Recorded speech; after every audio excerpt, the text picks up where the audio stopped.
ऐका ना साहेब, मी ना पुण्यामधून बोलते हा निधी. बोलत आहे. तर म्हणजे नाही का, आम्ही घराचा एक व्यवहार केलेला. बर बर तर त्या व्यक्तीने आम्हाला म्हणजे अर्जंट म्हणजे नंतरून आमचं नाही जमलं, त्याच्यामुळे त्यांच्याकडे माझे पैसे राहिलेले. बर बर किती? किती अजून 65,000 राहिलेले. बर बर पहिले 1.5 लाख राहिले होते, त्यांनी अर्धे पैसे दिले आणि आता काही करून देतच नाहीये. उद्या आज करून करून देते. आणि म्हणजे मी पण घरातच असते, माझ्या मिस्टरांना पण काम नाहीये, मुलांचे शाळेचे पैसे भरायचे, तरी पण तो देत नाही. तो व्यक्ती ब्लॉक लिस्ट केलेला मी. बर बर तुमचा आणि त्यांचा परिचय कसा झाला? परिचय असं झाला की आम्ही तिकडे जातो ना का किवळेला, बर बर चर्चला वगैरे जात असतो, तर तिकडे बोर्ड लागलेला होता नाही का, म्हणजे घर द्यायचंय म्हणून विकत. हम्म. तर मग तिथं मग आम्ही हे केलं, कॉन्टॅक्ट केलं, त्यांच्याशी भेटलो. त्यांचं घर पण माहिती आहे आम्हाला. बर बर 2,05,000 रुपये भरले, पण त्यांना नंतर आम्हाला कळलं की हे आमचं म्हणजे हा घर खाली करताना भाडं वगैरे कट केलं. मग आम्हाला वाटलं देईन आमचे पैसे. हं. बर बर हा, आता तो कुठे राहतो व्यक्ती? केवळ्यालाच राहते. बर बर आणि तुम्ही? मी तर निगडीला राहते. बर मग तुमच्यापासून लांब अंतर आहे का ते? हो. बर बर चालतंय ना. किती वर्ष झाले या गोष्टीला? आता 2 वर्ष होत आलेत. आम्ही 1.5 वर्ष झाले रूम त्यांची खाली करून, अजून पण पैसे देत नाही. पोलिसांकडे गेलो तर त्यांचा तुमचा पर्सनली व्यवहार आहे हा. बर वकिलाकडे पण गेलतो, पैसे सगळीकडे म्हणजे दिले, पण कोणी काही म्हणजे हे केलंच नाही.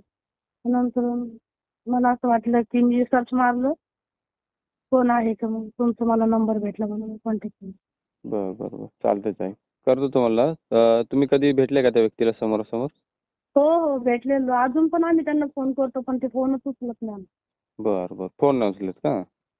हो. बरं चालतंय. माझा व्हॉट्सअप नंबर आहे. हा. त्यांचं नाव आणि नंबर पाठवा आणि तुमचं नाव पाठवा मला. हा बघतो मी बाकी. हो करतो हो, मदत ठीक. तुम्हाला.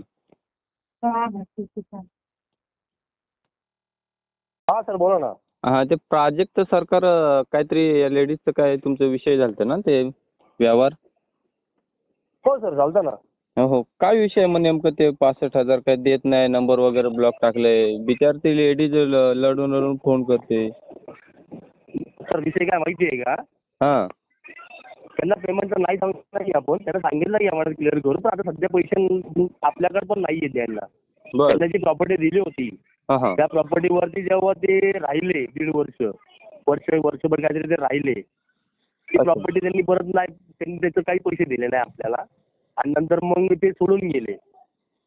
बर बर मग आता त्यांना जोपर्यंत ती प्रॉपर्टी पण अजून पण विकली नाही, तशीच पडलेली आहे. बर बर आम्ही रिन्युएट पण करतोय, सगळं करतो, पण त्याच्या अजून प्रॉपर्टीज गेली नाही. तरी पण आम्ही त्यांना बरेच पैसे दिले. आता फक्त राहिले 65,000 रुपीज. ते पण त्यांना पण देतोय, आपण नाही म्हटलं नाही, पण आता सध्या आपल्याकडे पण नाहीये, त्याच्यामुळे आपण थांबलेलो आहे. अच्छा मग ते नंबर वगैरे ब्लॉक नाही ना करायचं, सांगून टाकायचं ना काय त्यांना जे. होतंय नाही सर, विषय काय माहिती आहे का? अनिल सरची मी बोलतोय. 2 दिवस 3 दिवस त्यांची बोलतोय, पण मॅडमचं कसं आहे, त्यांचं जे बोलणं आहे ना, ते मग ते लेडीज लोक, आपण एखाद्या पुरुषाला आपण उलट बोलू शकतो, पण लेडीज लोकांना बोलू शकत नाही ना सर आपण उलट. बर बर बर मग ते त्याच्यामुळे तेवढी आपल्याला मर्यादा ठेवावी लागते ना, तेवढी आपल्या म्हणजे आपली संस्कृतीची नाही ना, आपण कोणाला कुठल्या लेडीजला उलट बोलू शकत नाही ना सर. बर बर त्यांची चालतंय. जी भाषा आहे ना, ती भाषा आपल्याला नाही झेपत, त्याच्यामुळे ते ब्लॉकच केलेलं आहे. आणि त्यांचं नाही, त्यांची जी बोलणं ते परवडतं ना, बाकी अजून काय नाही, विषय तेवढंच आहे. अच्छा हो. काय हरकत नाही, क्लिअर करून टाका. हा बरं चालतंय. क्लिअर ओके करून ओके. टाका. हो हो चालतंय. बघते जसं झालं त्याला पेमेंट करून टाकतो. हा ओके.